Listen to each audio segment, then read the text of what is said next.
Wayne Duke. Come on down, Wayne. Let's have a little chat with you. Welcome to Ploppies TV. It wasn't around this when you were playing for the club. It was just a few TV interviews, but nothing like this. Nothing like this. We do have one of you as a 12-year-old. Oh yes, I know. I've seen it on Facebook, and I couldn't even watch it. I was that embarrassed. You're not embarrassed, but you made your debut for Kettering against North Victoria in 1999. That was a 1-1 draw. Do you remember that one? Yeah, I remember it well. I think I was sub for the game. I might come on half time, and it rained. I mean, normally in August it's nice and second half it rained, but we played well the game. But they're a good side, but we pushed on. I can't remember. I think it might have been Craig Norman that scored. Probably a penalty, no norms.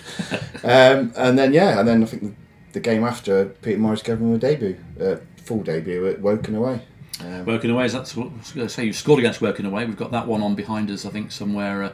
Yeah, that was the day we got relegated, I think. Yeah, it was. I think Craig missed a penalty that game. Yes, he did. I got it for him as well. For me. You made 311 appearances, scoring 9 goals. The first against Kingstonian, a 2-1 win. We haven't got that goal, I don't think, but got one against Hednesford there, made by Dale Watkins. The cameraman goes to Dale Watkins. Yes, I know.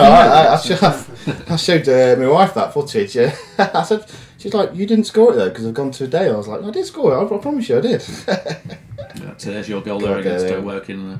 Great days, as you say, 311 appearances. One of those, of course, in the FA Trophy final against Kingstonian. A disappointing result for the Poppies, but at least you got it out at the old Wembley.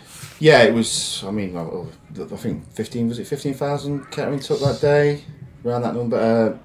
From start to finish, it was amazing. We even stopped in the hotel where all the international teams used to stop prior to playing at Wembley. It was fantastic. Obviously, the result was disappointing, but. What's it actually like coming out in a stadium like that? It was like an iconic stadium like Wembley. I've watched all the TV finals from years and years ago, and you must have done the same. It was surreal. I've said it was surreal. It's always like, am I really here? I'm coming out in front of, I think, 20-odd thousand there. Sadly for me, I was on the bench. I'd played most of the rounds. I got to the final. Good old Mr. Peter Morris, bless him, dropped me. He did sign you though, didn't he? Yes, he did. Yeah, he'd come to watch me. We lost 3-0, funnily enough, and I signed a 2-year deal after that game. I couldn't believe it because I didn't play very well. But that's football for you. Very popular player with the club. You were voted Vice President's Player of the Year. You also had that amazing time and scoring 39 days. What was that like? Crazy.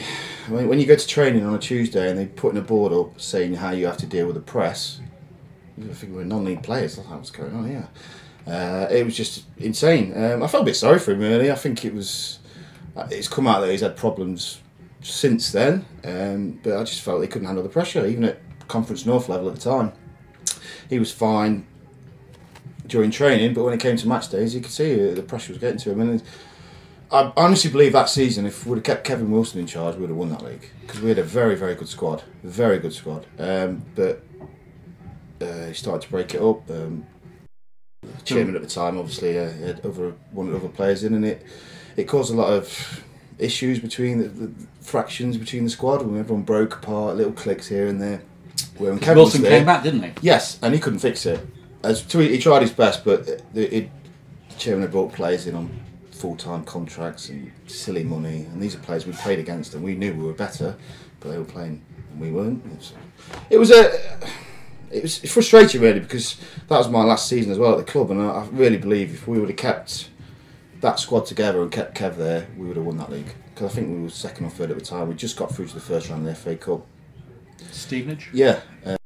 I think we beat Gravesend and Northfleet, was it? Beat St Albans as well, didn't you? Yeah, beat St Albans, yeah. Ollie Burgess hat-trick. So yes. Ollie Burgess does exist. Yeah, great player. He had an eye for a goal, he did. You've played this sort of topsy-turvy seasons with the club. After that final against Kingstonian, relegation the season after, then promotion, that fantastic day out at Tiverton, and the final game of the season. You were involved in that one. That must have been a great day for you. Yeah, a crazy day. I spoke before about it. I can't explain it. That's the best I've ever felt in football, I think, that day. And the supporters were fantastic. I mean, I think they was all in the ground before we even came out to warm up that day, and they was all clapping every single player. And it was just, I mean, the bus journey home was quite interesting. Let's just say that. We had a few drinks, but I think in my time in football, that was my best day as a player. Even though I got my nose done about 10 minutes after into this kick, I had bloody nose, and I was like, not myself, but it was just Stevie Lina popped up with that worldy goal, and obviously Tamworth blew it. Whatever happened to him? I couldn't tell you.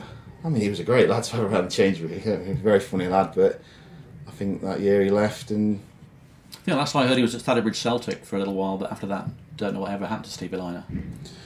He's still always had his name in the history of the club. He will. What a crack!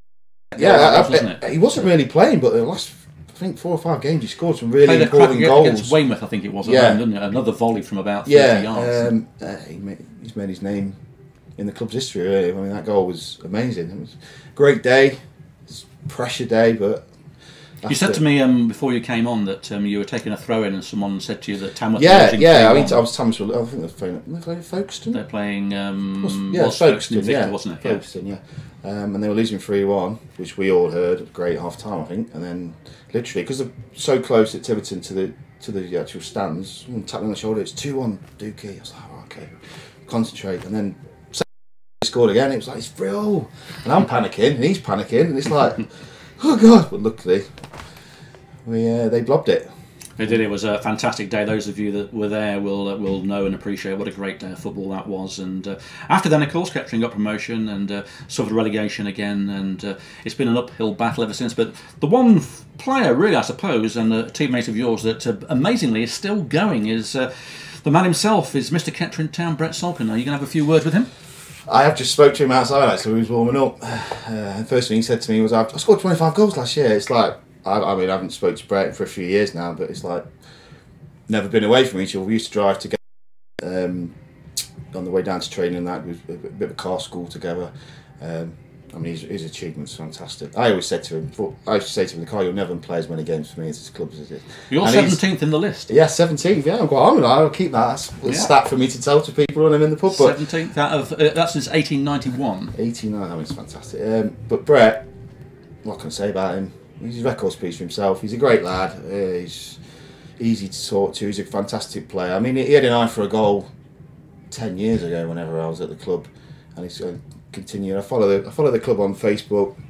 Last year was Brett again, goals. But I forward to trying to get a drink out of him. You'll be lucky. Yes, I've heard his wallet's been sealed since 2007. I think it's been sealed since decimalisation. I think I've never seen it open, but he's always around a bar, but never seems to be putting his. He's hand very clever. in. He's very clever. That. He's always just wanders around. Just as someone goes to the bar, he's a master at it. Are you at all involved in football in any capacity whatsoever? Not at the minute. No. I think from 10 years old, I was at Notts County and out every weekend, and then joined Notts as a pro, and then you training constantly, and then come to Kettering, and then it just ground me down, to be honest. I thought it's time to spend time with the family, but I enjoy going to watch games now. I go to Notts County a lot, which is at the minute not too good. You were at Eastwood when we played Eastwood in the yes, but I dislocated my shoulder. Yeah, so you were in the stand, I think. Yes, which I was gutted about because I probably would have started. And Ramshaw was the manager, wasn't he? Of Eastwood, assistant manager. Paul Cox was the manager. Yep, both Kettering. Yeah. Cox, he was a legend, funny lad. But I dislocated my shoulder on the Eastwood Christmas do. I fell over, and what was the chance of that? I mean, that would have been. I don't know what I'd done if I played that game. No. It was such a big game.